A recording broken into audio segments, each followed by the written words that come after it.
নমস্কাৰ বন্ধুসকল আজিৰ ভিডিঅ'টোৰ জৰিয়তে 1998 চনৰ পৰা 2010 চনলৈ মেট্ৰিক পৰীক্ষাত অহা নেৰেশ্যনসমূহক ডাইৰেক্টৰ পৰা ইনডাইৰেক্ট আৰু ইনডাইৰেক্টৰ পৰা ডাইৰেক্ট নেৰেশ্যনলৈ পৰিৱৰ্তন কৰিম আগৰ পাঁচটাকৈ ভিডিঅ'ত বিভিন্ন সেন্টেন্সক ডাইৰেক্ট নেৰেশ্যনৰ পৰা ইনডাইৰেক্ট নেৰেশ্যনলৈ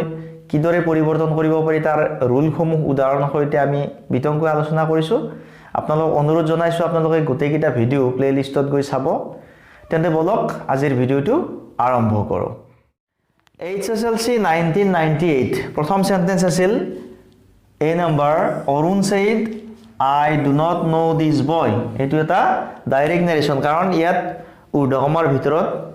ৰিপৰ্টেড স্পিচটো আছে তে এই সেন্টেন্সটো আমি ইনডাইৰেক্টলৈ যেতিয়া পৰিৱৰ্তন কৰিম প্ৰথমতে আমি লিখিম Arun said এ লিখিম যে এটো said to নাই Arun said that অৰুণে কৈছিল যে আই থাকিলে চাব লাগিব সাবজেক্টক ওতে কি হ'ব that he Arun said that he do not আছে ইয়াত past tense আছে গটিকে did not আহি যাব Arun said that he did not know this to that হৈ যাব that boy এইটো indirect narration next B number সেন্টেন্সত আছে I asked the boy if he had answered all the questions এটো ইনডাইৰেক্ট নেৰেশ্যন আছে কাৰণ ইয়াত কোনো ধৰণৰ কমা উদ্ধকমা নাই এই সেন্টেন্সটো যেতিয়া আমি ডাইৰেক্ট নেৰেশ্যনলৈ পৰিৱৰ্তন কৰিম তেতিয়া আমি প্ৰথমতে কি লিখিম I asked the boy ইয়াত আমি কি কৰিম I asked ৰ সলনি said লিখিম I said to the boy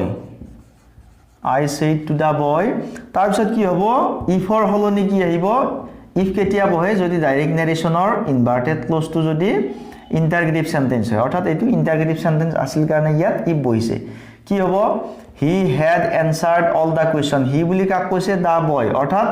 the boy ইয়াত কি কোৱা হৈছে have you ইয়াত আহিব have you answered all the questions question mark next HSLC 1999 ইয়াত কি আছে I made some money yesterday মই যোৱাকালি কিছু পইচা ইনকাম কৰিছিলো বা উপাৰ্জন কৰিছিলো অনিল said অনিলে কৈছিল এতিয়া ইয়াত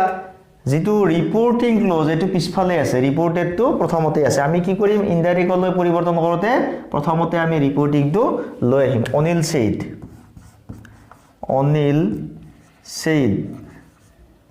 অনিল said that এটা I কি হ'ব he that he made মানে এটো past indefinite tense আছে এটো যে এটো ৰিপৰ্টিং ভাৰ্ব past tense আছে এটো past perfect tense লৈ পৰিৱৰ্তন হ'ব that he had made some money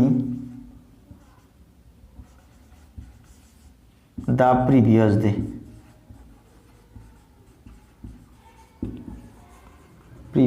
বা the day before লিখিব পাৰো next b number Raju told me that he would meet me the next day ৰাজুৱে মোক কৈছিল যে তেওঁ পিছদিনা মোক লগ কৰিব ৰাজুৱে পিছদিনা মোক লগ কৰিব বুলি কৈছিল এতিয়া এই বাক্যটো আমি কি কৰিম ৰাজু ইনডাইৰেক্টৰ পৰা আমি ডাইৰেক্ট কৰিব লাগিব যে এটো ইনডাইৰেক্টত আছে Raju told me Raju said to me তাৰ পিছত that উঠাই দিলো কমা দিলো তে হি বুলি কোনে কৈছে ৰাজুই অৰ্থাৎ I shall বা will যিকোনোটা লিখিব পাৰো I shall meet you tomorrow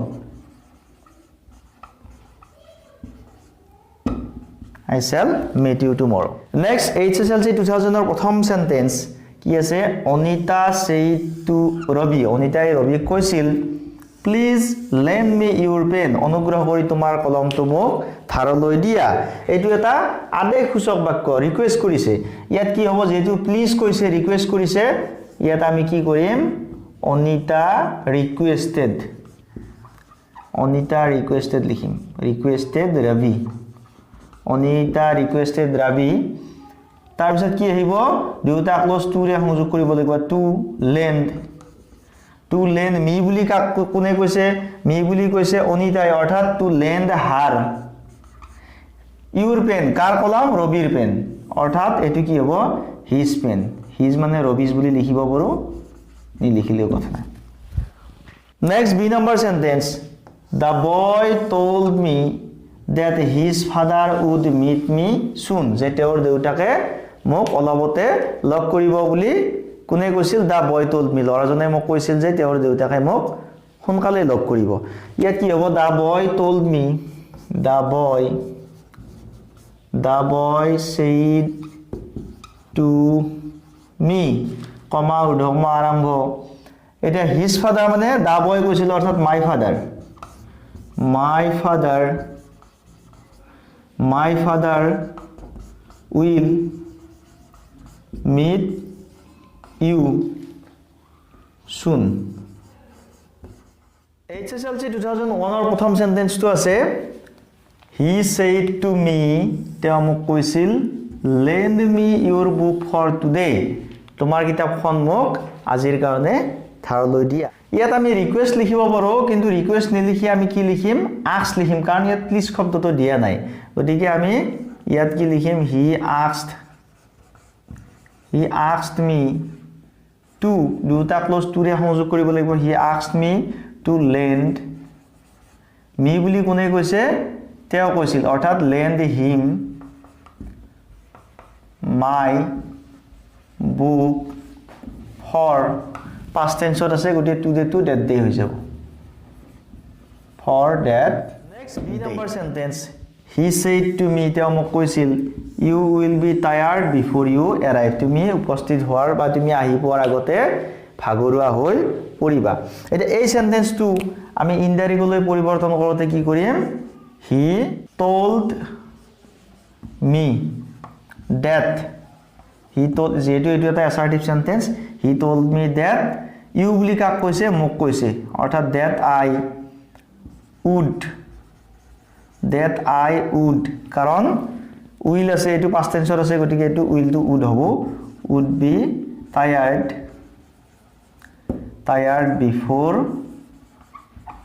before I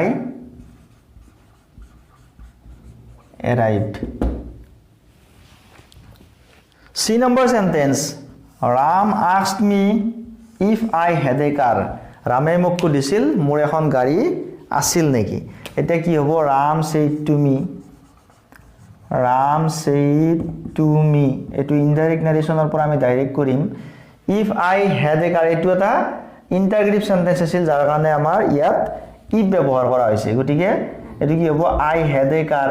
অৰ্থাৎ I টো কি হ'ব you have a car do you have a car question mark next the number sentence the old man wished that I might be happy বৃদ্ধ মানুহজনে কি কৰিছিল মই যাতে খুশি হওঁ তাৰ কাৰণে মোক শুভেচ্ছা জনাইছিল আশীৰ্বাদ কৰিছিল অৰ্থাৎ এটো এটা আশীৰ্বাদ সূচক বাক্য অপটেটিভ সেন্টেন্স ইয়াত কি হ'ব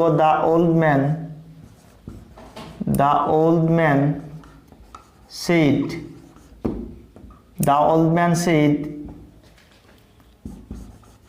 may you be happy HSLC 2002 প্ৰথম সেন্টেন্স আছে he said to me তেওঁ মোক কৈছিল when did you buy this book তুমি এই কিতাপখন কেতিয়া কিনিছিলা এটো এটা ask question এই সেন্টেন্সটো যেতিয়া আমি ইনডাইৰেক্ট নাৰেশনলৈ পৰিৱৰ্তন কৰিম তেতিয়া আমি কি লিখিব লাগিব ৰিপোৰ্টিং ভাৰ্ব said তোৰ হলনি asked লিখিব লাগিব বা enquired of লিখিব লাগিব he asked me তাৰ পিছত when যেটো question word আছে he asked me when I had bought that book next sentence I said I bought it yesterday মই কৈছিলো মই এইখন যোৱাকালি কিনিছিলো এটা এই সেন্টেন্সটো কি হ'ব এটো এটা past indefinite tenseৰ বাক্য ইয়াতে যেটো ৰিপোৰ্টিং ভাৰ্ব past tenseৰ আছে past perfect tenseলৈ পৰিৱৰ্তন হৈ যাব I said হ'ব ইয়াতে I said that I had bought that it থাকিলে that হৈ যায় that the previous day previous day. Next sentence, Robi thanked me for my help. অৰ্থাৎ কি কৈছিল ৰবিয়ে মোক মোৰ সহায়ৰ কাৰণে ধন্যবাদ জনাইছিল Ravi said to me thank you for your help.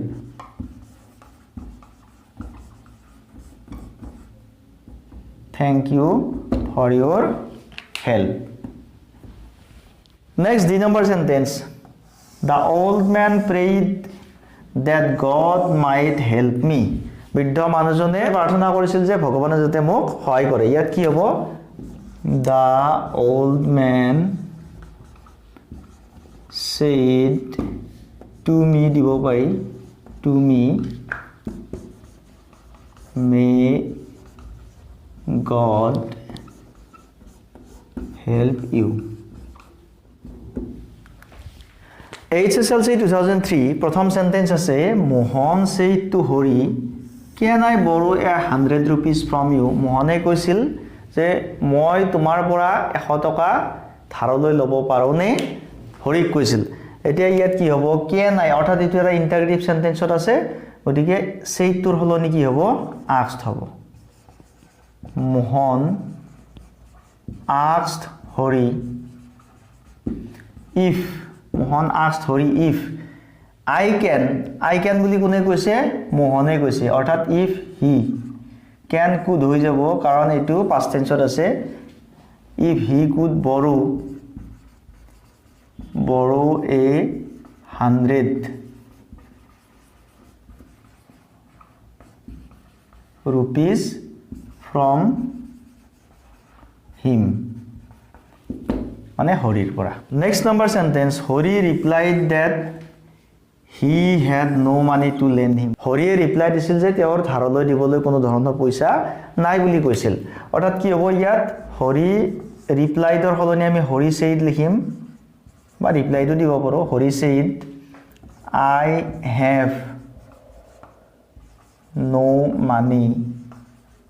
I have no money to lend you. Can you ride a bicycle? তুমি এখন সাইকেল চলাব পাৰানে? অনিল said অনিলে কৈছিল অৰ্থাৎ অনিলে খুদিছিল তুমি এখন বাইসাইকেল চলাব পাৰানে কিন্তু কাক খুদিছিল কোৱা নাই এতিয়া আমি এই সেন্টেন্সটো যেতিয়া ইনডাইৰেক্টলি পৰিৱৰ্তন কৰিম আমি অনিল কি লিখিম Anil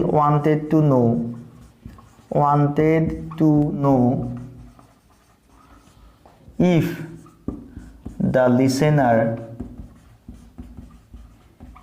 listener could ride a bicycle. Next D number the teacher said শিক্ষকজনে কৈছিল the earth is round পৃথিৱীখন গোলাকাৰ বা ঘূৰণীয়া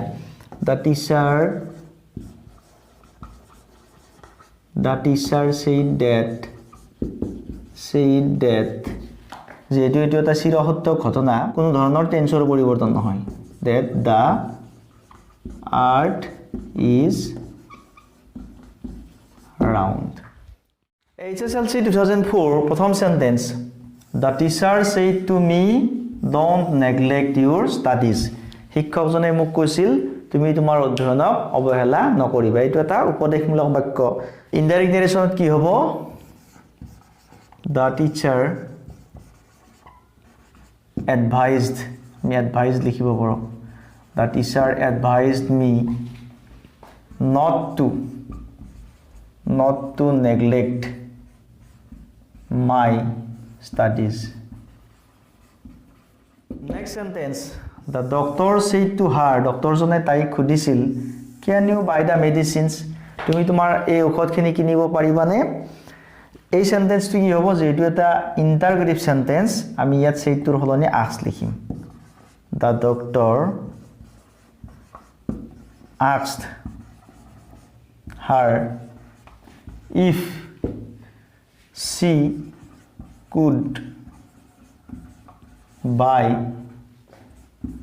the medicines Number sentence, the headmaster asked me who I was. প্ৰধান শিক্ষকজনে মোক মই কোন সুধিছিল. The headmaster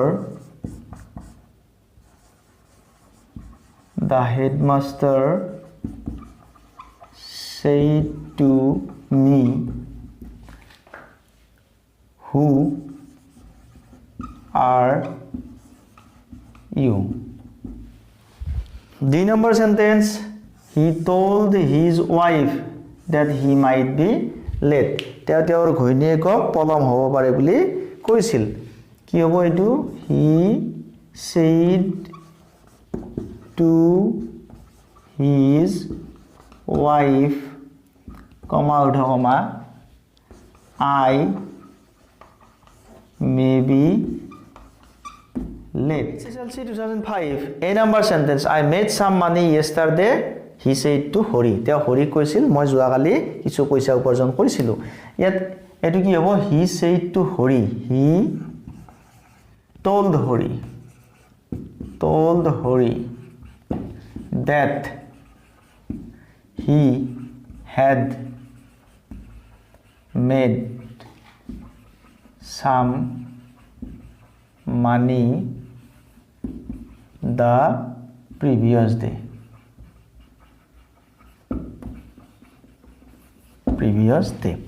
Next sentence,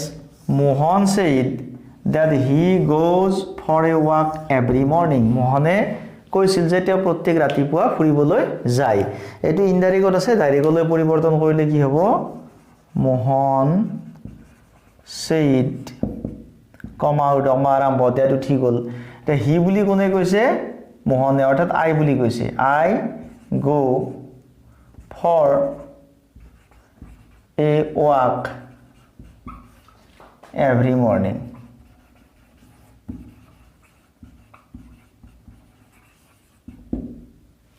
I go for a walk every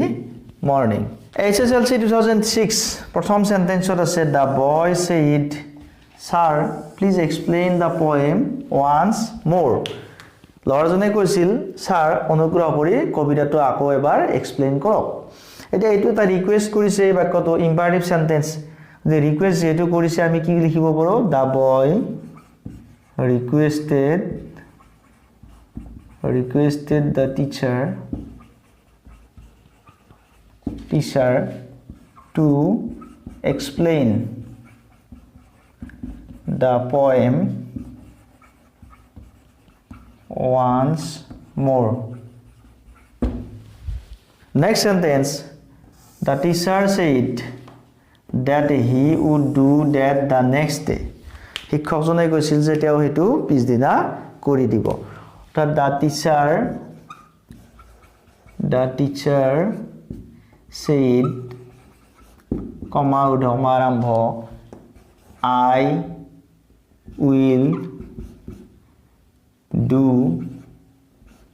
I will do this tomorrow.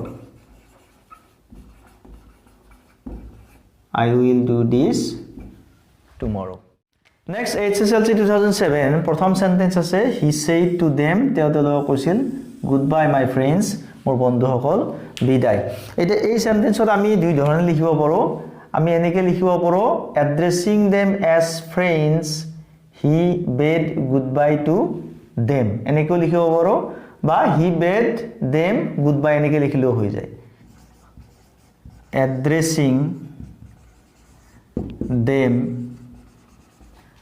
addressing them as friends, he bade them goodbye. Next sentence, I said to her, মই তাইক কৈছিলো do you want my help, তুমি মোৰ সহায় বিচৰানে? অৰ্থাৎ মই তাইক সুধিছিলো প্ৰশ্নবোধক বাক্য I asked her, মই তাইক সুধিছিলো if she wanted, past tense ত যাব যেটো এটো past tense ত আছে, wanted my help. এটো my help এ হ'ব কাৰণ I said মই কৈছিলো গতিকে মোৰ সহায় ইয়াত my থাকিব. HSLC 2008 প্ৰথম sentence the teacher said honesty is the best policy হাদুটাই উত্তম কৌশল ইয়াত কি শিক্ষকজনে কৈছিল the teacher said that বাকি এনে একে দেখিব honesty is the best policy. Next B number sentence Onita said Onita কৈছিল I do not know the boy মই লৰাজনক নাজানো Onita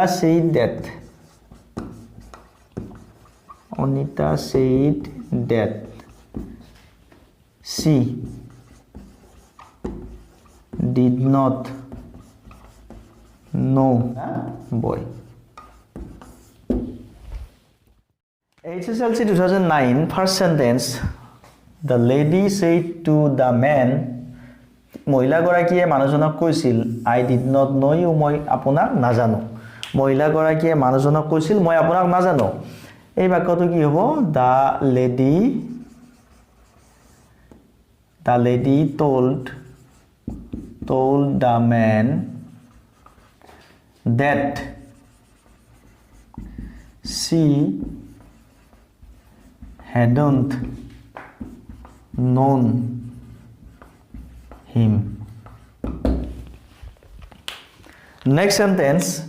she asked him to keep quiet তাই তেওঁক শান্ত হৈ থাকিবলৈ বা মনে মনে থাকিবলৈ কৈছিল she said to him keep quiet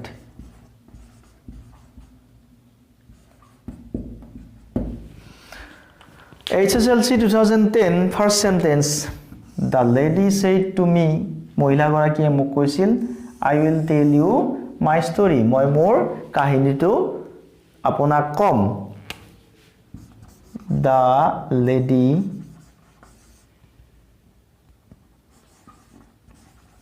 told me that she would tell me her story. Next sentence I told her that I had no time for that মই তেখেতক কৈছিলো যে মোৰ সময় নাই মোৰ হাতত সেইটো কৰিবলৈ সময় নাই I said to her comma I have no time for this